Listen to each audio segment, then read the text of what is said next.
গা ঢাকা দেবার পর অবশেষে প্রকাশ্যে এসেছেন ছাত্রলীগের সাবেক কেন্দ্রীয় সাধারণ সম্পাদক গোলাম রাব্বানী। তবে তিনি একা নন, তার সাথে দেখা গেছে সুন্দরী এক তরুণীকে।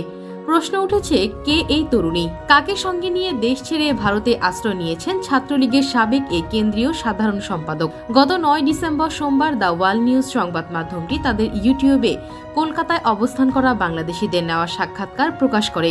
আর সেই সাক্ষাৎকারের ভিডিওতে দেখা যায় ছাত্রলীগের সাবেক কেন্দ্রীয় সাধারণ সম্পাদক গোলাম রাব্বানীকে। আলোচিত ওই ভিডিওতে নজর কেড়েছেন গোলাম রাব্বানীর সঙ্গে থাকা একজন সুন্দরী নারী। এরপর থেকেই তার পরিচয় নিয়ে প্রশ্ন তুলেছেন নেটিজেনরা। অনেকেই মন্তব্য করেছেন রাব্বানীর সঙ্গে থাকা নারীটি তার স্ত্রী, যদিও এর সত্যতা যাচাই করা হয়নি। জানা গেছে 2022 সালের 2 ডিসেম্বর বিয়ে করেন রাব্বানী। তার স্ত্রীর নাম ইসরাত বারী তৃণা, তার বাড়ি ব্রাহ্মণবাড়িয়ায়। তৃণা চীন শাখা ছাত্রলীগের সাবেক নেত্রী এবং পেশায় একজন চিকিৎসক। তিনি ক্যামব্রিয়ান স্কুল অ্যান্ড কলেজ থেকে পড়াশোনা শেষ করে চীনে চিকিৎসা বিদ্যায় পড়াশোনা করতে চলে যান। সেখানে তিনি ছাত্রলীগের রাজনীতিতে জড়িত ছিলেন। মূলত বাংলাদেশের পক্ষ থেকে কলকাতা দখলের হুঁশিয়ারি বিষয়বস্তু নিয়ে কলকাতা শহরের রাস্তায় চলাচল করা বাংলাদেশিদের ধরে ধরে বক্তব্য নিতে থাকে সংবাদ মাধ্যমটির সাংবাদিক। এমন সময় রাস্তায় ওই সাংবাদিকের ক্যামেরায় চলে আসেন গোলাম রাব্বানী। তখন তার কাছে জানতে চাওয়া হয়, বাংলাদেশের সংখ্যালঘুদের ওপর যে হামলার কথা শোনা যাচ্ছে তা সত্যি কিনা। উত্তরে গোলাম রাব্বানী বলেন, ঘটনা সত্যি, যা রটে তা তো কিছুটা হলেও ঘটে। এরপর সেখান থেকে বাংলাদেশের বর্তমান সরকার নিয়ে নেতিবাচক বক্তব্য রাখতে দেখা গেছে। উল্লেখ্য, সরকার পতনের পর গোলাম রাব্বানীর মতো আওয়ামী লীগের অনেক নেতাকর্মী ভারতসহ অন্যান্য দেশে পালিয়ে গেছেন। জানা গেছে, বিশেষ পাহারায় সীমান্ত অতিক্রম করেন ওবায়দুল কাদের। ধারণা করা হচ্ছে সীমান্ত পার হতে দালালদেরকে তিনি কয়েক লাখ টাকা দিয়েছেন। কেউ কেউ আবার বলছেন এই অঙ্ক কোটি টাকা ছাড়িয়ে গেছে। প্রশ্ন হলো, এত কড়াকড়ির মাঝেও নেতারা কিভাবে পালালেন?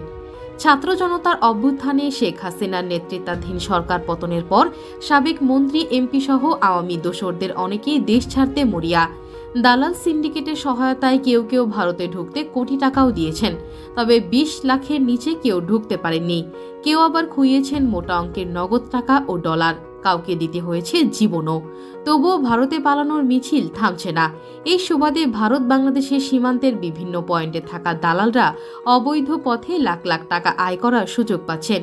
অভিযোগ রয়েছে, ভিআইপিদের অনেকে পার হওয়ার সময় দুদেশের প্রশাসনের লোকজনের সহায়তা নিয়েছেন। যদিও এই বিষয়ে কেউ মুখ খুলতে নারাজ।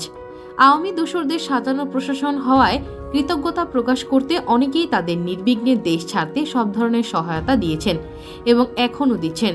গণমাধ্যমে প্রকাশিত খবর থেকে জানা যায়, হাসিনা পালিয়ে যাওয়ার পর 5ই আগস্ট মধ্যরাতে খোদ আওয়ামী লীগের সাধারণ সম্পাদক ওবায়দুল কাদের যশোরে চলে যান। সেখানে তাকে গুরুত্বপূর্ণ একটি নিরাপদ স্থানে আশ্রয় দেওয়া হয়। পরদিন তিনি বিশেষ প্রহরায় সীমান্ত অতিক্রম করেন। বিষয়টি যশোর ও বেনাপুলের বেশ কয়েকটি দায়িত্বশীল সূত্র দেশীয় সংবাদ মাধ্যম যুগান্তরকে নিশ্চিত করেছে। তবে তারা পরিচয় প্রকাশ করে কথা বলতে নারাজ।